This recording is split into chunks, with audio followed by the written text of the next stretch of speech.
ایسی خاتون جس نے اپنے ایمان کی مضبوطی سے اپنے کافر شوہر اور ظالم بادشاہ فرعون کو گھٹنے ٹیکنے پر مجبور کر دیا تھا۔ آج کی اس ویڈیو میں ہم بات کریں گے حضرت آسیہ رضی اللہ تعالیٰ عنہا کے بارے میں اور جانیں گے کہ آپ کے ایمان لانے کا سبب کیا بنا، اور پھر جانیں گے کہ کس طرح فرعون نے آپ پر ظلم کے پہاڑ ڈھائے، اور آخر میں یہ کہ حضرت محمد صلی اللہ علیہ وسلم نے حضرت آسیہ کے بارے میں کیا ارشاد فرمایا۔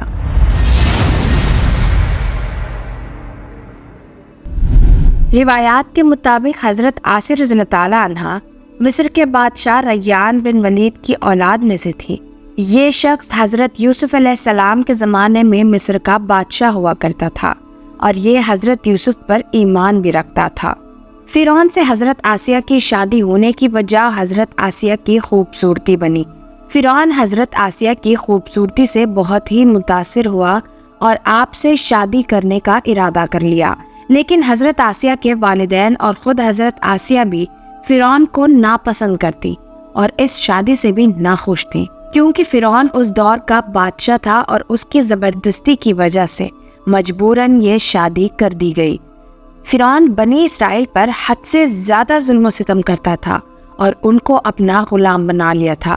جب یہ ظلم حد سے بڑھنے لگا تو اللہ تعالیٰ نے اپنے پیغمبر حضرت موسیٰ علیہ السلام کو بنی اسرائیل کی طرف مبعوث فرمایا۔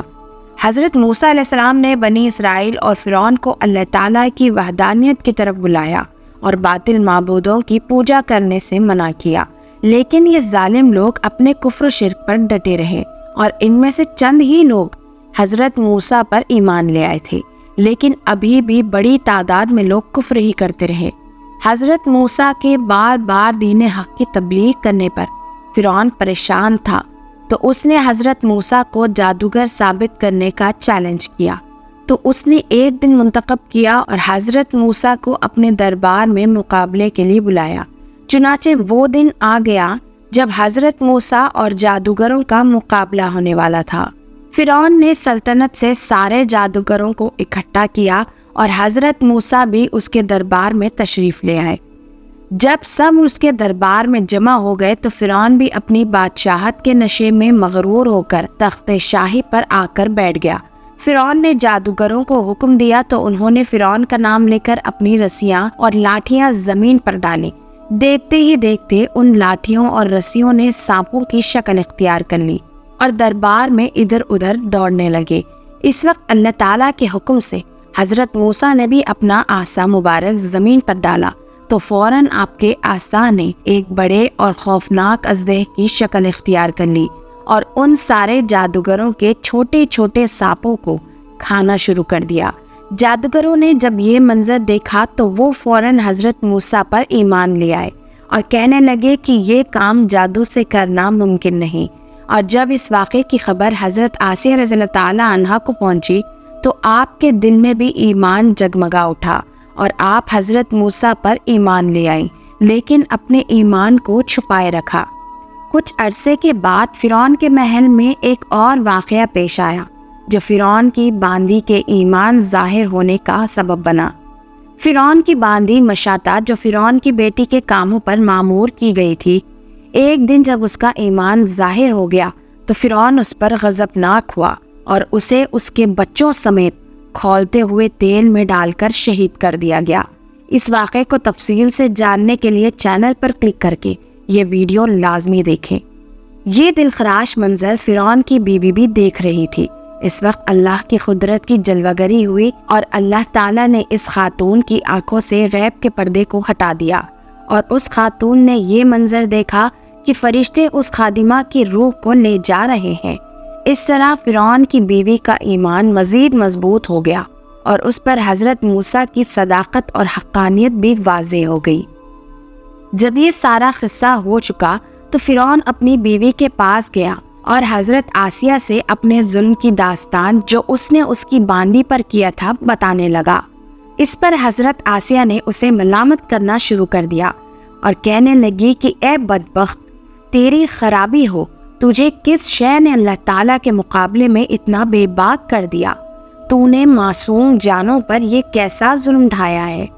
فرعون یہ سن کر بھڑک اٹھا اور کہنے لگا کہ اچھا تو تجھے بھی اس جنون نے آ لیا ہے جس جنون میں وہ خادمہ مبتلا تھی۔ حضرت آسیہ نے کہا مجھے کوئی جنون نہیں، میں تو اس وحدہ لا شریک پر ایمان لا چکی ہوں اور میرا اور تمام جہانوں کا رب اللہ ہی ہے۔ اس جرأت و ہمت کے ساتھ اس خاتون نے اپنے ایمان کو ظاہر کر دیا۔ فرعون نے شروع میں تو کوئی ظلم نہ کیا اور آپ کے والدین کے ذریعے آپ کو سمجھانے کی کوشش کی کہ ایمان سے پھر جائیں، اور ساتھ ہی دھمکی بھی دی کہ اگر ایسا نہ ہوا تو پھر یہ ضرور موت کا مزہ چکھے گی۔ لیکن فرعون کے جب سارے حربے ناکام ہو گئے تو اس نے اپنی بیوی پر ظلم و ستم کرنے کا فیصلہ کیا اور اس کے کارندوں کو ایک بڑی چٹان لے آنے کا حکم دیا اور کہا کہ اگر ایمان سے انکار نہ کیا تو یہ چٹان اس پر گرا دینا، اور اگر انکار کر دیا تو پھر یہ میری بیوی ہے۔ چنانچہ آپ کے ہاتھوں اور پیروں میں میخی لگا کر سورج کے رخ کر کے آپ کو لٹا دیا گیا اور آپ کے سینے پر چکی کا بھاری بھرکم پتھر رکھ دیا گیا تاکہ آپ ہل نہ سکے۔ لیکن جب فرعون نے دیکھا کہ اس غم کے باوجود بھی آپ کے ایمان میں ذرہ برابر بھی کمی نہ آئی تو وہ حیران ہو گیا۔ اس وقت حضرت آسیہ نے ارشاد فرمایا کہ اے دشمن خدا، تو میرے جسم پر تو قادر ہو سکتا ہے لیکن میرا دل تو اللہ تبارک و تعالیٰ کی پناہ میں ہے۔ اگر تو میرے جسم کے ایک ایک حصے کو بھی کاٹ دے تب بھی میرا ایمان اللہ تعالیٰ کی بارگاہ میں بڑھتا چلا جائے گا۔ اسی دوران حضرت موسیٰ کا وہاں سے گزر ہوا تو حضرت موسیٰ سے حضرت آسیہ نے سوال کیا کہ کیا میرا رب مجھ سے راضی ہے؟ تو حضرت موسیٰ نے فرمایا کہ آپ بس بارگاہ الہی میں سوال کریں، آپ کی ہر دعا قبول کی جائے گی۔ تو حضرت آسیہ نے اللہ تعالیٰ کی بارگاہ میں یہ دعا کی، اے پروردگار، تو میرے لیے اپنے پاس جنت میں ایک گھر بنا اور مجھے فرعون اور اس کے ظلم سے نجات دے۔ اسی وقت فرعون نے چٹان گرانے کا حکم دے دیا۔ جب آپ بارگاہ الہی میں دعا کر رہی تھی تو آپ نے آسمان کی طرف نگاہیں کی تو جنت میں اپنا موتیوں کا محل دیکھا، اور اسی حالت میں آپ کی روح پرواز کر گئی اور وہ چٹان ایسے بدن پر گری جس میں روح نہیں تھی۔ اور ان مظالم کے دوران اللہ کے حکم سے فرشتے حضرت آسیہ پر اپنے پروں سے سایہ کیے ہوئے تھے اور جنت میں آپ کو اپنا محل دکھا رہے تھے، جس کی وجہ سے حضرت آسیہ رضی اللہ تعالیٰ عنہا کا ایمان مزید مضبوط ہو گیا تھا۔